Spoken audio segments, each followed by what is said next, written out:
तो देखिए आज का दिन बेहद खास और आज की बात की जाए तो क्या कुछ करना चाहिए। स्नान दीपदान 1000 गुना फल देंगे। जी हाँ, ऐसे में आज के दिन हम ऐसा क्या करें जिससे माँ लक्ष्मी का आशीर्वाद हमेशा ही हम पर बना रहे, ये भी जानेंगे पंडित जी से। पंडित जी बताएं, आज का दिन जैसा कि आप शुरू से ही कह रहे हो कि विश्वास की बात भी आपने की, विश्वास के साथ आप जहाँ हैं वहीं से पूजा अर्चना करें, लेकिन दीपदान की बात की जाए और कहते हैं कि आज के दीपदान का इतना महत्व है कि हमेशा माँ लक्ष्मी की कृपा बनी रहती है। देखो ऐसा है, दीपदान का तो हमारे शास्त्रों में बहुत ही महत्व कहा गया है और उसमें कार्तिक महीने में दीपदान का अपने आप में बहुत महत्व है। आज कार्तिक पूर्णिमा पर अपने घर में माँ लक्ष्मी और भगवान विष्णु की शास्त्र सम्मत पूजा करें। अगर आप सामर्थ्यवान हैं, अगर आप किसी विद्वान ब्राह्मण को अपने घर बुला सकते हैं तो बुला लीजिए,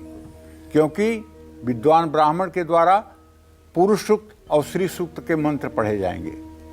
आवाहन, ध्यान, आवाहन, आसन, पाद्य, अर्घ, आचमनी, वस्त्र, उपवस्त्र, गंधाक्षत, यज्ञोपवीत, पुष्पमाला, धूप, दीप, नैवेद्य समर्पित कर पाएंगे और बड़े विधि विधान से पूजन करेंगे। कुछ दक्षिणा दीजिएगा, उसका भी पुण्य आपको प्राप्त होगा।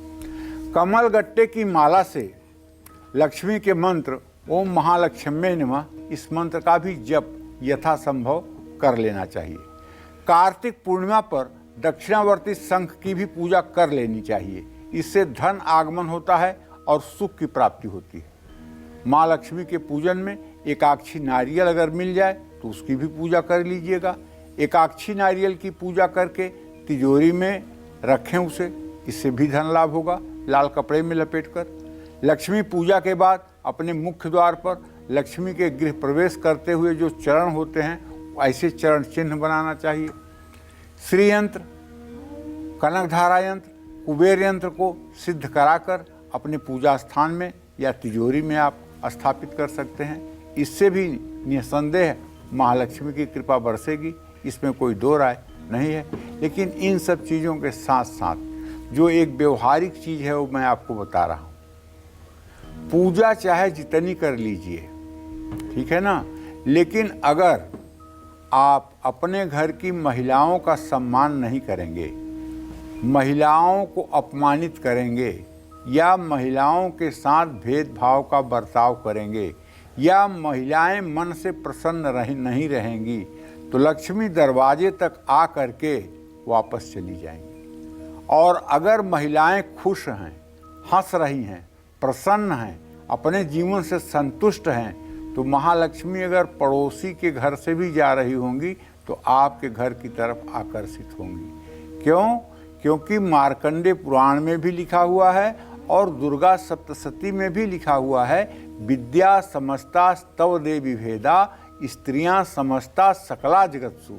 सारे संसार की स्त्रियों में वही माँ महालक्ष्मी विराजमान हैं जिनकी आराधना करने के लिए पूरी दुनिया व्याकुल रहती है।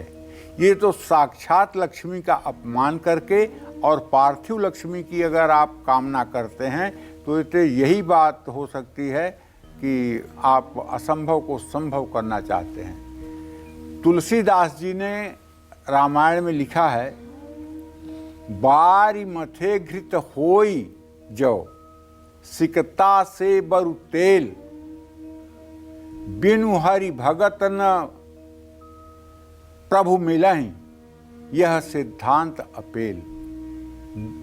बिनु हरि भजन न भव तरहि, यह सिद्धांत अपेल।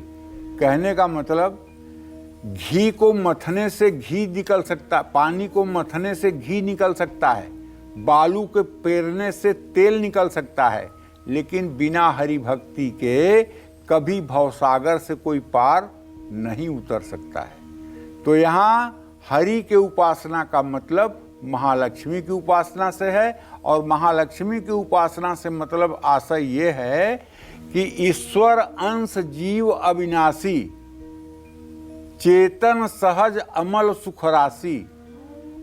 भगवान जो है ईश्वर अंश जीव अविनाशी, समस्त जीवों में वही अविनाशी ईश्वर का भाव है। ये शरीर को आप कुछ मत मानिए, ये एक ढांचा है केवल।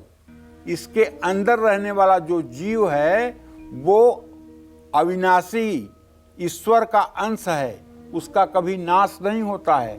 इसीलिए गीता में भगवान ने बार बार कहा है कि नयनम छिद्रन्ति शास्त्राणि नयनम दहति पावकः न चैनम क्लेदयन्तापो न शोषयत मारुतः। ये मारा नहीं जा सकता है, काटा नहीं जा सकता है, छिन्न भिन्न नहीं किया जा सकता है। जिस तरह से हम पुराने कपड़ों को छोड़कर नए वस्त्र धारण कर लेते हैं, उसी तरह से ये जीव पुराने शरीर को छोड़कर नए शरीर में प्रवेश कर जाता है। कहने का आशय यह है कि जब आप सबके अंदर भगवत भाव देखना शुरू करेंगे तो आपकी दोष बुद्धि समाप्त हो जाएगी, तो माँ लक्ष्मी और विष्णु की कृपा अपने आप आपके ऊपर हो जाएगी। जय माँ विंध्यवासिनी।